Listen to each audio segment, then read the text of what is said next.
सोच कर देखिए, अगर हमारे पास एक ऐसा स्विच हो, एक ऐसा बटन हो जिससे हम पूरी पृथ्वी के तापमान को नियंत्रित कर सकें।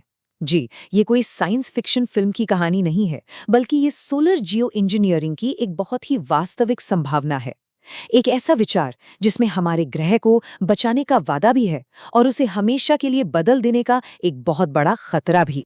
तो असली सवाल यही उठता है, क्या हम सच में जानबूझकर पृथ्वी को ठंडा कर सकते हैं? और अगर मान लीजिए हम ऐसा कर भी सकते हैं, तो क्या हमें ऐसा करना चाहिए? ये वो सवाल है जहां विज्ञान, नैतिकता और राजनीति की सारी रेखाएं धुंधली पड़ जाती हैं।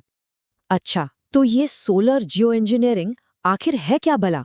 देखिए, बिल्कुल आसान शब्दों में कहें तो ये पृथ्वी के लिए एक बहुत बड़े सनस्क्रीन की तरह है। इसका सीधा सा मकसद है कि सूरज की थोड़ी सी गर्मी को वापस अंतरिक्ष में भेज दिया जाए, ताकि हमारा ग्रह ठंडा रह सके।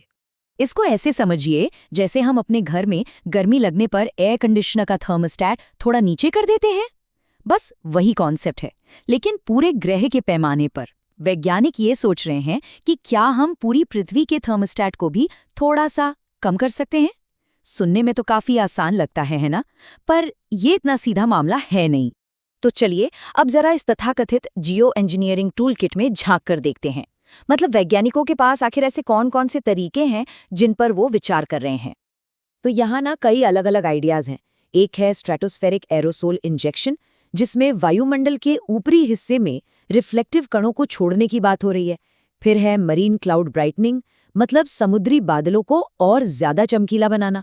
सिरस क्लाउड थिनिंग भी एक विकल्प है। और एक आइडिया तो जमीन से ही जुड़ा है, यानी जमीन की सतह को ही और ज्यादा रिफ्लेक्टिव बना देना।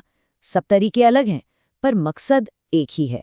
इन सब में से जो सबसे ज्यादा चर्चा में है वो है साई, यानी स्ट्रेटोस्फेरिक एरोसोल इंजेक्शन। और पता है, ये आइडिया सीधे सीधे प्रकृति से ही कॉपी किया गया है। जब भी कोई बड़ा ज्वालामुखी फटता है तो उससे जो कण निकलते हैं वो सूरज की रोशनी को रोक देते हैं, और नतीजा पूरी पृथ्वी थोड़ी ठंडी हो जाती है। तो साई बस इसी कुदरती प्रक्रिया की एक कृत्रिम नकल है। लेकिन सवाल फिर वही है, इतना बड़ा, इतना रैडिकल आइडिया, आखिर हम इस पर विचार ही क्यों कर रहे हैं? जवाब एक ही शब्द में है, समय। ये हमें वो चीज दे सकता है जिसकी आज सबसे ज्यादा कमी है, थोड़ा और वक्त। देखिए, हम जो कार्बन उत्सर्जन कम करने की कोशिश कर रहे हैं ना, उसका असर दिखने में दशकों लग सकते हैं, कई साल। लेकिन इसके बिल्कुल उलट सोलर रेडिएशन मॉडिफिकेशन या एसआरएम, अगर इसे लागू किया जाए तो वो कुछ ही महीनों में ग्लोबल तापमान को नीचे लाना शुरू कर सकता है। जी हाँ, महीनों में। और यही यही इसका सबसे बड़ा आकर्षण है, खासकर तब जब हम जलवायु परिवर्तन के विनाशकारी असर देख रहे हैं। सोचिए, इससे हमें उत्सर्जन कम करने के लिए तो समय मिलेगा ही, पर इसके अलावा जो फौरी खतरे हैं, जैसे कि भयानक हीट वेव, तेजी से पिघलते हुए ग्लेशियर या समुद्र में कोरल ब्लीचिंग, इन सबको भी ये धीमा कर सकता है। एक तरह से ये एक जान बचाने वाले औजार जैसा हो सकता है। लेकिन जैसा कि अक्सर होता है, हर चीज की एक कीमत होती है, और इस मामले में वो कीमत बहुत बड़ी हो सकती है। ये एक दो धारी तलवार है। तो अब चलिए इस तलवार की दूसरी, ज्यादा खतरनाक धार को देखते हैं। यहाँ देखिए, एक तरफ है तेजी से कूलिंग का वादा, ग्लेशियर को बचाने की उम्मीद, तो दूसरी तरफ उतना ही बड़ा खतरा, एक रिस्क है जिसे टर्मिनेशन शॉक कहते हैं। दुनिया भर के मौसम के पैटर्न में गड़बड़ी का डर है, ओजोन परत को नुकसान पहुंच सकता है, और सबसे बड़ी बात, देश आपस में इसको लेकर लड़ सकते हैं। वादा और खतरा बिल्कुल आमने सामने। और यहाँ आती है इसकी सबसे बड़ी और शायद सबसे जरूरी कमी। एसआरएम जलवायु परिवर्तन की जड़ को ठीक नहीं करता। ये सिर्फ एक बैंडेड है, एक पेन किलर की तरह, जो बुखार तो उतार देगा, पर जिस इन्फेक्शन से बुखार हुआ है, यानी कि CO2 उत्सर्जन, उसका ये कुछ नहीं करता। और इसका असर यहाँ साफ दिखता है, क्योंकि CO2 तो वायुमंडल में बढ़ता ही रहेगा, इसलिए समुद्र उसे सोखता रहेगा। और इससे क्या होगा? ओशन एसिडिफिकेशन, यानी समुद्र का पानी और ज्यादा एसिडिक होता जाएगा। इसका मतलब साफ है, हमारे कोरल रीफ्स और समुद्री जीवन पर जो खतरा है वो वैसे का वैसा ही बना रहेगा। और अब इसकी सबसे बड़े और शायद सबसे डरावने रिस्क की बात करते हैं। इसे कहते हैं टर्मिनेशन शॉक। नाम सुनने में ही किसी डिजास्टर मूवी जैसा लगता है ना? आखिर ये है क्या? सिनेरियो कुछ ऐसा है। मान लीजिए हमने एसआरएम शुरू कर दिया। धरती ठंडी होने लगी, लेकिन पर्दे के पीछे CO2 का लेवल बढ़ता जा रहा है, बढ़ता जा रहा है। और फिर अचानक से किसी भी वजह से कोई जंग, कोई बड़ी प्राकृतिक आपदा, एसआरएम सिस्टम बंद हो जाता है। तो क्या होगा?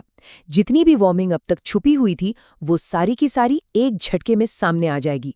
मतलब तापमान में एक अचानक भयानक उछाल, जो हमारे इकोसिस्टम को पूरी तरह तबाह कर सकता है। और फिर इसका इंसानी पहलू है, भयंकर जियोपॉलिटिकल मसले। सवाल ये है कि इस ग्लोबल थर्मोस्टैट का कंट्रोल किसके हाथ में होगा? कौन तय करेगा कि पृथ्वी का सही तापमान क्या है?